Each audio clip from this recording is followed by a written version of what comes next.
Սպիրկից եկած կռվողների գործոնը չեմ անտեսում, ջախջախիչ մեծամասնության անձամբ գիտեմ, ու այն փաստը, որ անձամբ գիտեմ, նաև խոսում են նրա մասին, որ այդ թիվը եղել է շատ փոքր։ Ես չեմ ուզում, որ մենք մանրանանք սրա մասին խոսենք, որովհետև լուրջ չի, էլի, լուրջ չի, Սփյուռքից եկած Արցախի համար կռված կամ Լեռնային Ղարաբաղի համար կռված մեր հայրենակիցներ, այսինքն դա շատ փոքր թիվ է եղել, բոլորին գիտենք։ Բայց փող են ուղարկել։ Հիմա տեսեք, հիմա փող են ուղարկել, չէ, այդ փող են ուղարկել երևույթն էլ։ Ես ասում եմ, Հայաստանում ապրող մարդը ամեն օր է փող ուղարկում, որովհետև Հայաստանում ապրող, աշխատող,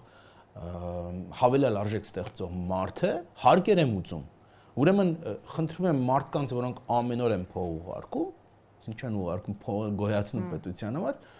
պետք չի վախացնել կամ պետք չի անդադ աչքը մտցնել, ասենք պարբերաբար տեղի ունեցող կամ անցյալում տեղի ունեցած դրամահավաքները, ով որ անում է իր հոգու հանգստության համար է անում,